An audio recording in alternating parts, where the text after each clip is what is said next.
Hello दोस्तों, इससे पहले मैं औसत के 3 वीडियो बना चुका हूं जिसमें हम लोगों ने बेसिक सी चीज़ समझे। उसका इंट्रोडक्शन में औसत में हम लोगों ने बहुत सारी चीज़ें ऐसी समझी कि औसत का फॉर्मूला क्या होता है। हमने औसत के फॉर्मूले में सीमित कर दिया, औसत बराबर योग बटे संख्या। और उसके बाद में हम लोगों ने और चीज़ें क्या समझी, जैसे कि एक पहले तो हमने समझा था कि औसत बराबर योग बटे क्या होता है, योग बटे संख्या। इसके बाद में हम लोगों ने मैक्सिमम क्वेश्चन इसी के थ्रू करने की कोशिश की है ना, सब योग बटे संख्या के आधार पर ही। पहला पैटर्न में हम लोगों ने क्या देखा कि एक समूह होता है, जैसे कि किसी कक्षा में एक बड़ा सा समूह है, कक्षा ही एक समूह है और उसके 2 हिस्से होते हैं कि एक बॉयज़ का हिस्सा और एक गर्ल्स का हिस्सा। तो इसी में कैसा हम लोगों ने इसको अलग अलग डिवाइड करके इसका औसत दे रखा हो और इसका औसत दे रखा हो, तो हम लोग क्या कर सकते हैं, टोटल का भी औसत ज्ञात कर सकते हैं। या फिर टोटल का औसत दे रखा हो और बॉयज़ का औसत दे रखा हो, तो हम लोग गर्ल्स का भी औसत निकाल सकते हैं। मतलब इस तरीके से किसी भी 2 को देख रखा निकाल सकते हैं। दूसरे पैटर्न में हम लोगों ने क्या समझा कि कोई एक समूह है, जैसे 5 लोगों का समूह या 6 लोगों का समूह जो भी है, इसमें क्या होता है, एक नया सा व्यक्ति आ जाता है। एक व्यक्ति आ जाए या 2 व्यक्ति आ जाए या 3 व्यक्ति आ जाए, कितने भी व्यक्ति आ सकते हैं, तो ये समूह बन जाएगा। और पहले समूह का औसत कुछ दे रखा होता है, इनके आने के बाद में कितने भी व्यक्ति हो सकते हैं, उनके आने के बाद में औसत दूसरा चेंज हो जाता है, ये देखा था। तो हम लोग को क्या करना होता है, इस औसत के आधार पर और इस औसत के आधार पर हम लोग इस औसत के आधार पर इन 5 व्यक्ति या जो पहले से समूह में थे उन लोग का योग ज्ञात कर सकते हैं। नए औसत पे इन 5 में और जुड़कर जो व्यक्ति आ जाते हैं उनका भी योग ज्ञात कर सकते हैं। और जब हम लोग नए में से पहले वाले को घटा दें तो हमें साधारण सा जो नए आए हैं उनका योग पता चल जाता है। ये चीज़ सीखी थी हमने। या फिर इसी के अपोजिट में हम देखे थे कि यदि 5 लोग हैं और इनमें से कुछ व्यक्ति बाहर चले जाते हैं, मान के चलो एक व्यक्ति बाहर चला गया तो 4 बच गए, तो औसत कुछ बदल जाएगा। 5 का औसत कुछ दिया है और एक के जाने के बाद 4 का औसत कुछ डिफरेंट दिया है, तो हम लोग क्या करेंगे, सीधे सीधे 5 के औसत से योग ज्ञात कर लेंगे, 5 का 4 के औसत से 4 का योग ज्ञात कर लेंगे। और हमें जब योग मिल जाएगा, मतलब 5 को जोड़ने पर कुछ आता है और 4 को जोड़ने पर कुछ आता है, तो ऑब्वियसली 5 को जोड़े थे कुछ आ रहा था, अब 4 को जोड़े तो कुछ आ रहा था, मतलब गायब क्या हुआ, ये व्यक्ति, एक नया वाला व्यक्ति या फिर जो भी व्यक्ति गायब हुआ, तो उसकी जानकारी मिल जाएगी। जब 5 में से चौथा घटा 4 घटा देंगे तो 5 में से 4 चले गए तो बचा ये पता चल जाएगा। ठीक है ये चीज़। चलिए अब हम लोग थोड़ा सा नए पैटर्न को समझते हैं। नया पैटर्न क्या है कि एक अलग सी चीज़ होती है, वो होती है औसत चाल। क्या होती है, औसत चाल। अभी तक हम लोगों ने जो औसत का फॉर्मूला देखा वो क्या देखा, औसत बराबर योग बटे संख्या। हमने औसत क्या देखा, योग बटे संख्या। पर अब यहाँ पे औसत चाल वो मत कर देना, औसत चाल आप ये लोग मत कर देना, टोटल ही चाल बटे टोटल चाल की संख्या, ऐसा मत कर देना। इसके लिए अलग से फॉर्मूला दिया है। क्या होता है फॉर्मूला, औसत चाल बराबर कुल दूरी बटे में कुल समय। क्या होता है इसका फॉर्मूला, कुल दूरी बटे कुल समय। जैसे में हम लोग देखते थे कि योग बटे संख्या, दूरी बटे समय, पर क्या कुल। मतलब मान के चलिए आप एक जर्नी कर रहे हो, आपने एक जर्नी की, आपने यहाँ से जहाँ भी आपका प्लेस है वहाँ से आपने 10 किलोमीटर की जर्नी की, उसको आपने टाइम लगाया, कुछ भी टाइम लगाया, 1 घंटा लगा दिया है ना। और यहाँ से लेके आगे की जर्नी में आपने 5 किलोमीटर तय किया, पर उसको कितना घंटा लगाया, 2 घंटे लगा दिए।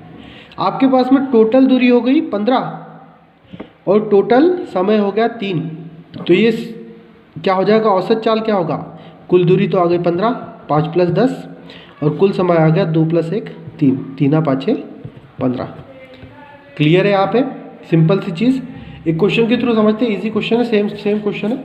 जैसे कि मैंने यहाँ पे क्वेश्चन उतार रखा है, इसको देख लो आप लोग, है ना, आपने देख लिया, आप लोग ट्राई करके देखो। ठीक है, जैसे यहाँ पे क्वेश्चन में लिखा है कि कोई व्यक्ति 10 किलोमीटर की दूरी 1 घंटे में तय करता है। मतलब पहले जो 10 किलोमीटर है उसको 1 घंटे में तय करता है। अच्छा, सेम टू सेम क्वेश्चन लग रहा है। ये 10 किलोमीटर उसने कितने में तय किया, 1 घंटे में। इसके बाद में 20 किलोमीटर की दूरी 1.5 घंटे में तय करता है। मतलब यहाँ से लेके जो बाकी जो 20 किलोमीटर है, जो किलोमीटर में लिखा है वो क्या होता है, दूरी। घंटे में, मिनट में, सेकंड में लिखा है समय। यहाँ पे क्या होगा, 20 किलोमीटर कितने में दिया है, 1.5 घंटे में। हमको ज्ञात क्या करना है, हमको ज्ञात करना है औसत चाल। औसत चाल का फॉर्मूला हमने क्या देखा, कुल दूरी बटे में कुल समय। भाई साहब समय अति बलवान, समय नहीं रुकता, तुम मत रुकना। कुल दूरी क्या हो जाएगा, 10 किलोमीटर प्लस 20 किलोमीटर। कुल समय क्या हो जाएगा, 1 घंटा प्लस 1.5 घंटा, कितना हो गया, 2.5 घंटा। अरे सॉरी दिख नहीं रहा था है ना, ये कंफ्यूज हो जाता हूँ। 10 प्लस 20 30, अरे समय है 1 घंटा 1.5 घंटा, और 1 प्लस 1.5 2.5। अब इससे कैसे भाग देंगे, इससे भाग कैसे देंगे, तो बड़ी मज़ेदार बात है। इससे भाग देने के लिए सिंपल सी चीज़ है, जो भी पॉइंट वाली चीज़ है उसको रिप्रेजेंटेशन कैसे होता है, 2.5 को मैं कैसे लिखूंगा, 25, ये दशमलव की जगह 1, और दशमलव के बाद में कितनी संख्या 1, तो 0 लग जाएगा 1, 25/10। सिंपल, फिर से देख लो, जो भी हमारे पास में दशमलव संख्या है उसको लिख देंगे सीधा, दशमलव हटा के जितना भी है, दशमलव बिंदु की जगह 1, और उसके बाद में राइट साइड में, किस साइड में, राइट साइड में जितनी भी संख्या है, कितनी संख्या 1 उतने 0, अगर 2 संख्या रहती तो 2 0। तो 30 के बटे में 25 और इसके बटे में था 10, 30 के बटे में 25/10, या फिर मैं इसे एक तरीके से समझाऊं तो 30 भाग में 25/10। 30 भाग में क्या लिखा है, 25/10। और इसको जब हल करेंगे तो हमेशा जब भाग करना हो भिन्नों को, तो भाग का चिन्ह किस में बदलेगा, गुना में। जब भी इसके बाजू में ये हो ऐसा बटे वाली संख्या भाग वाली, तो इस चिन्ह को बदलेंगे गुना में, और इसको कर देंगे पलट कर लिखेंगे। क्या करेंगे, पलट के लिखेंगे। तो पलट देंगे तो 10/25, 25/10 था, 10/25 हो जाएगा। ये अपन ने पलट के लिख दिया। ठीक है, ध्यान रहेगा, जब भी करना हो भिन्न को भाग, तो भाग का गुना और संख्या को पलट के। तो ये हो गया भाई अपना, किससे उड़ा सकते हैं, ये जो है 30 गुना 10/25। हम क्या कर सकते हैं, यदि यहाँ पर गुना का चिन्ह है तो ही हम ऊपर की किसी भी संख्या को नीचे की संख्या से भाग कर सकते हैं। यदि प्लस माइनस है, प्लस माइनस यदि है, तो हम ऐसा नहीं कर सकते। कैसा नहीं कर सकते कि 25 से 30 को भाग दे दें, 25 से 10 को भाग दे दें, ऐसा नहीं करेंगे हम लोग। जब तक इस चिन्ह में गुना है तब तक ही भाग देंगे, है ना। ये बाहर वाले में, सॉरी 10 में तो दे सकते हैं, क्योंकि गुना है तो अब भाग दे सकते हैं।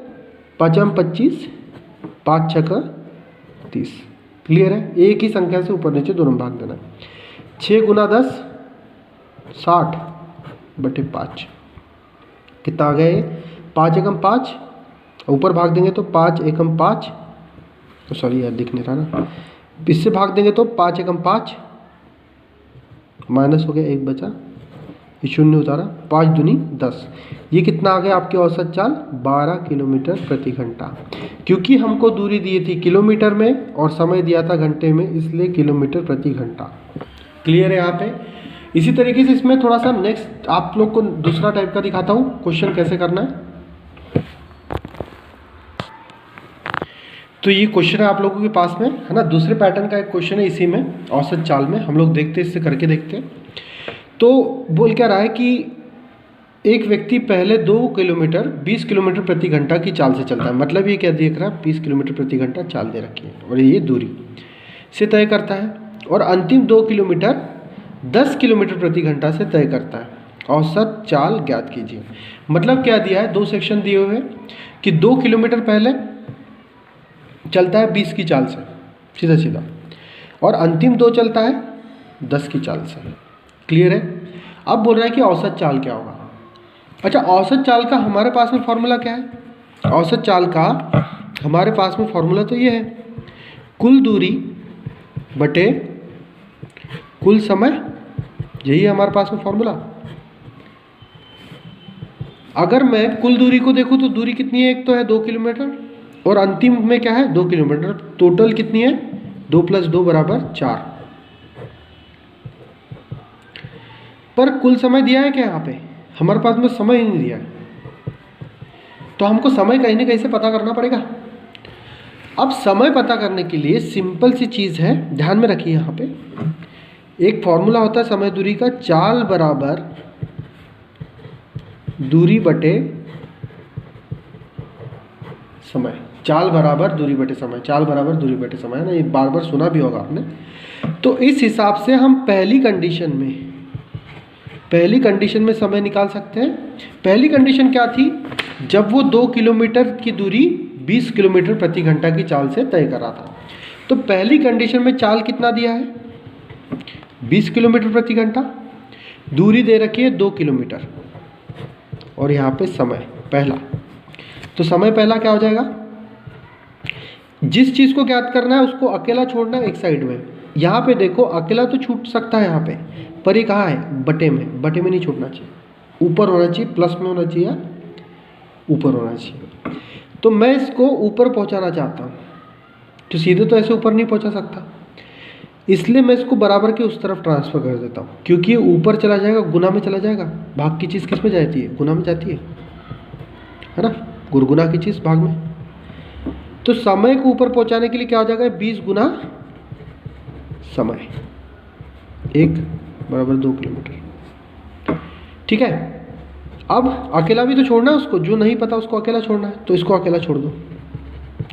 इसके गुना में है 20, उसको उस तरफ भगा देंगे, उस तरफ भगाने पर क्या आएगा, 2/20 भाग में चला जाएगा, जो गुना में था वो भाग में चला गया।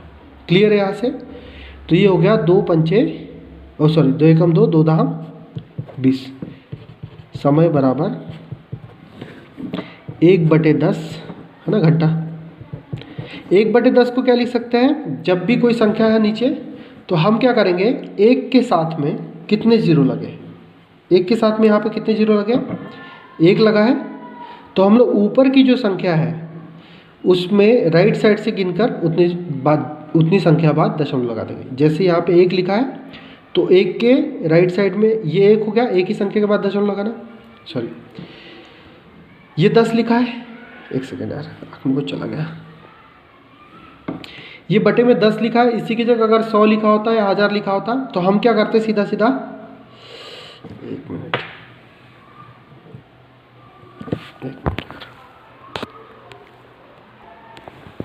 चलो ठीक हो गई, आपकी प्रॉब्लम सब क्लियर दिख रहा है, 1 2 3, हाँ 3 है ठीक है, सब क्लियर दिख रहा है। चलो मजाक करो। भाग कैसे करेंगे, यदि कोई इंडिविजुअल संख्या लिखी, सिर्फ एक नहीं बोल रहा, कुछ भी लिखा होता और इसके नीचे में 10 से भाग देना, 100 से भाग देना, 1000 से देना है, तो हम क्या करते हैं, जैसे एक एग्जाम्पल से बता देते, तो ये पे ले लेते एग्जाम्पल, छोटा सा साइड में ले लेते कि यदि मेरे को 365 बटे में 100 दिया होता तो मैं क्या करता, 100 दिया, 10 दिया, 1000 दिया, इसी के लिए स्पेशल कंडीशन है, 1 के बाद में कितने शून्य लगे, 2, तो हम क्या करते, इस संख्या के राइट साइड से गिनते, राइट ये होता है दाया, 1 2 कितने शून्य थे, 2, तो 1 2 और दशमलव यहाँ पर 2 शून्य है, इसलिए 1 2 दशमलव यहाँ पर। अब यहाँ पे शून्य कितना है, 1, तो इसलिए यहाँ पे गिनेंगे 1 और दशमलव यहाँ पर। अब सीधा 0.1 तो लिख सकते हैं, पर इसको बोलेंगे 0.1 घंटा। क्लियर है यहाँ तक, सारी पिक्चर ठीक है। चलिए अब ये पहली कंडीशन हो गई। दूसरी कंडीशन के लिए भी सेम, अब इतनी लंबी प्रोसेस नहीं बताऊंगा, दूसरी कंडीशन के लिए भी सेम आप देख लीजिए क्या होगा, चाल बराबर दूरी बटे समय। चाल दूसरी कंडीशन के लिए क्या दे रखी है, सीधे क्वेश्चन पे आते हैं। 2 किलोमीटर जो दूरी है, 2 किलोमीटर, और उसका क्या है 10 किलोमीटर प्रति घंटा चाल। तो चाल को रख देते हैं 10 किलोमीटर प्रति घंटा और दूरी को रख देते हैं 2 किलोमीटर प्रति घंटा, 2 किलोमीटर, और ये हो गया समय 2। तो वही सेम प्रोसेस, समय को उस साइड पहुंचा देंगे, समय 2 गुना 10 बटे 2 बचा ना, बराबर 2। तो समय को यही जगह पर रहने देना है, 2 के बटे में 10 चला जाएगा। 2 के बटे में क्यों जाएगा आप, क्योंकि जो गुना की चीज़ है वो भाग में चली जाती है। चलो अब इसको फिर से हल करिए, 10 था तो ये कितना हो जाएगा 0.2, है ना, पिछले में देख लीजिए आप, इसी तरीके से क्या। अब हमको दोनों कंडीशन के लिए समय पता चल गया। पहली कंडीशन के लिए समय आ गया 0.1 घंटा, दूसरी कंडीशन के लिए समय आ गया 0.2 घंटा। तो हम यहाँ पे जब हम क्या कर रहे थे, औसत निकाल रहे थे, कुल दूरी बटे कुल समय।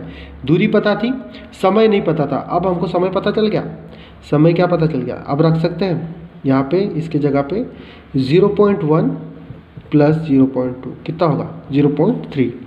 तो ये आ जाएगा हमारा सीधा सपाट सा 4/0.3, 4/0.3। वही चीज़ है 4 के बटे में कितना है 0.3, और इसको लिख कैसे सकते 0.3 को मैंने बताया था कि 0.3 को जब लिखना हो तो संख्या पूरी वैसे लिख देंगे 0.3, जिसमें से 0 का कुछ मान तो है नहीं, सामने लग गया तो, और दशमलव की जगह 1, दशमलव के बाद जितनी संख्या उतने 0। ठीक है, याद रहेगा, दशमलव के बाद जितनी संख्या उतने 0, 10 आ गया। इसको लिख देंगे 3/10। तो अब यहाँ पे क्या हो जाएगा 4 भाग में 3/10, 4 भाग में 3/10। और इसको हल कैसे करते हैं, भाग की वस्तु चली जाएगी गुना में 4 जगह पर, ये 3/10 को क्या लिखेंगे 10/3। इसको आप हल करिएगा तो सिंपल आ जाएगा 40/3, 3 एकम 3, 3 तिया 9, है ना। फिर दशमलव, कोई संख्या उतारने के लिए नहीं बची, ये भी थी, कोई संख्या उतारने के लिए नहीं बची तो हमने यहाँ पे दशमलव लगा दिया।